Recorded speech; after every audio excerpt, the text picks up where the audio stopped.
Dito tayo guys. Mga ka-okray, samahan niyo ako. Lakad-lakad tayo. Ako'y bibili ng aking Yossi. Then, bibili ako ng kung ano-ano.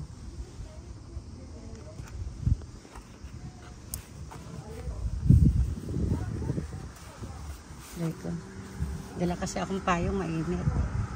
Bili tayo ng kung ano-ano. Damo. O guys, tignan nyo. Meron din dito ng mga kala nyo sa punas na. Ayan. Yan. Ang damo. Wala bang ahas dyan. Hindi sila natatakot. No? Ayan o. Mga damo-damo. So, ayan. Tignan nyo naman yung bahay nila. Kala nyo sa atin lang. Meron din dito. Ayan. Pero alam ko to pabahay ng gobyerno. Kaya lang. Parang wala nang nakatira. Ayan. Ayan. Diba? Kasi puro damo na parang hindi na inasikaso ng gobyerno. O, ayan naman yung mga old. Ayan mga old na bahay.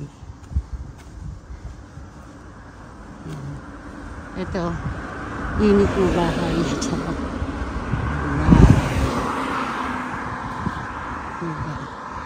Punta akong 7-Eleven. 7-Eleven. Ikibuon. Yan. Ito, massage. Ayan, yung blue na yan. Bahay siya, pero parang clinic. Pero nakalagay, massage. O, diba? Tsaka yung nagpapahilod, akasari. Ay, meron pala dito. Hindi pwede pala akong magpahilod dyan. Ganun po yung number. Diba? Yan o. Alas ano na. Kalibasa summer. Alas 4 pasado na eh. O alas 4. Hindi ko tinignan yung oras. Ano din to hanggang 7-Eleven may mga 13 minutes, ganyan. 12 or 13 minutes. Eh, sayang naman ba? Balik ako, ha? Ayan, guys. Dun sa dulo doon, may sasakyan. Diba? Mahaba-haba din nilakad ko. So, ito na yung 7. Ikibuon. Char. Nakamas ako kahit mainit. Diba? Diyan ako bibili ng Yossi. Diba? Walang susi yung bahay namin. Nadala ni Hapon yung susi ko. Kaya kailangan ko magmadali. Wala naman yan. Pero di natin kasi alam, diba? Talaga makapag lang. Makapagturotot lang. Iniwan yung bahay ng walang susi. Charot. Ayan, pasok na ako guys, ha.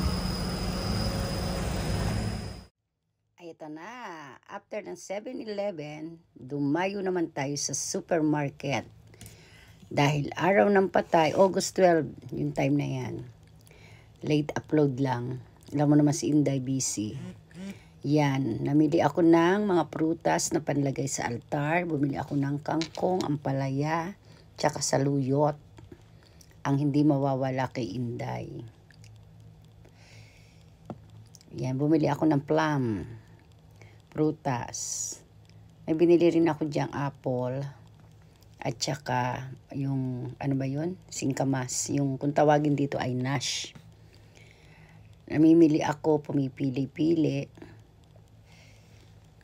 Yan, para sa altar. Yung pwede mong gusto mong lagyan ng mga matatamis.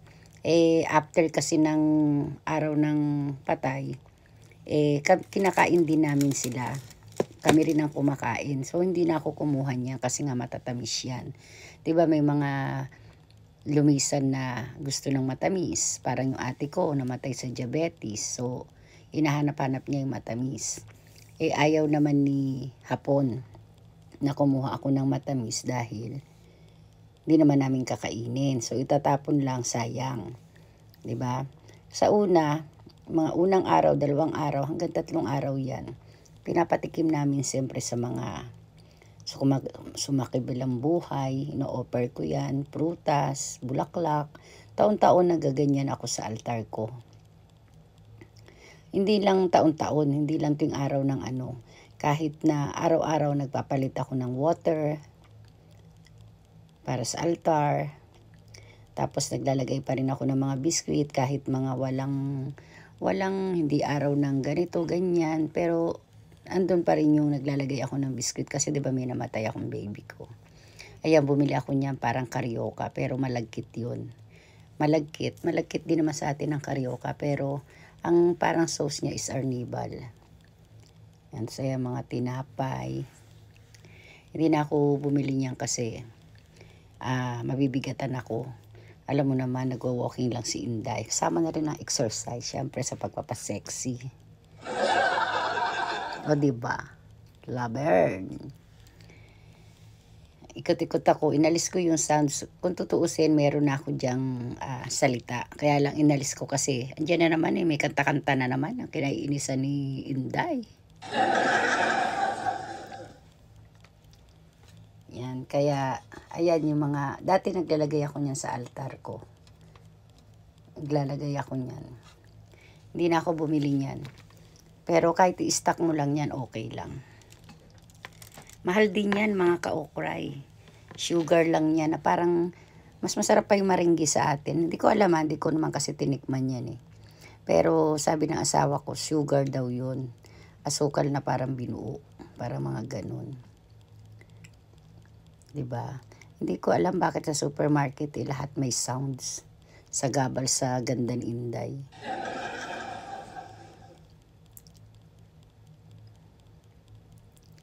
Yan ang mga... Ayan, bumili rin ako niyan para sa altar. Parang hopya sa atin. Kung tawagin. Pero masarap yung loob niyan, guys. Napakasarap. Ayan nga ito bago ang nag-upload ako yung natira sa altar, kinain namin ni Kalbo. Lakad. Tingin-tingin lang. Magabayad na ako nung time na yan. Kaya, ayan lang yung mga pinamili ko. Nakapila. Kasi nga magabayad na ako sa cashier. Hindi pwede magbuhat ng mabigat si Inday. Alam na, prinsesa ni Hapon. Parang haba naman itong video na to. Charot. Ay, kasawa. Ayan, ang mahal dyan, yan, yung presyo. Isang pack. Diba? Plus tax pa. Mahal.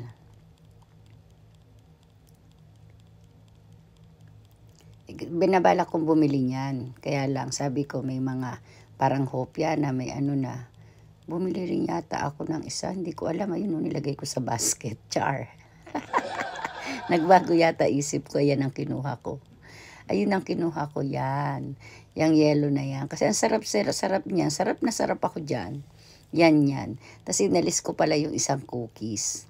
Kasi mas gusto ko yan. Kasi yun, parang yung sa atin, nakalimutan ko tawag dun Parang chips ahoy yung kinuha ko. Chips ahoy. Yan, sinoli ko na yan. Binalik ko. Kasi pumili ako ng isa. Yun nga yung yellow na lang kinuha ko. Ito yung singkamas na sinasabi ko. Ang tawag dito ay Nash. Naalala ko na naman si Nash. Dahil August 12, 13, 14, hindi po pare-pareho. Dito po sa Japan ay araw ng patay. Mga kumambilang buhay. Ito po ay taon-taon ay aking ginagawa, mga kaibigan, mga kapatid. No-offer ko sa kanila yan, sa mga kamag-anakan ko, mga mahal ko sa buhay, nasa makabilang buhay na. At ang aking baby, ayun. Ayan ang aking bigay sa kanila every year. Ayan, umabot nga ng ilang araw yan yung pinya. Alam niyo ba kung di pa namin biniyak? Ay nako, sira na ang kalahati mga ka-okray. Hindi kalahati na lang nakain namin kasi nga na-stuck dyan. Hindi namin agad, siyempre pumapasok si Kalbo. Tamad ba akong magbiyak? Kamalayan ko dyan. Yan. O di ba tuwan-tuwa ang mother ko tsaka ang sister ko? Ayun. Tapos wala dyan yung picture ng nagsindi ako ng kandila. Siyempre nagdasal si Inday. Wala dyan yung picture ng father ko. Ayan naman yung 30. Daling araw gising kami kasi tumunog ba yung emergency na para sa sunog, which is wala naman sunog, kaya may may automatic yan pag tumunog yung darating na bumbero. Diyos ko, nagkagising-gising kami ni hapon, taranta talaga kami. MK Inday Ukray TV. Please subscribe MK Inday Ukray TV YouTube channel. Siya si MK Inday Ukray TV sa kanyang YouTube, kanyang mga content. Tumutulong siya ng labis at nanggagaling sa puso na walang pagpapanggap. Tumutulong siya ng pusa kahit di ipagkalat, pagkat ang lagi niyang hangarin ay bahagi ang pagtulong sa mga taong naghihirap at mga taong kawawa. Palagi niyong isipin na nandito siya palagi. Inday Ukray TV, nakasama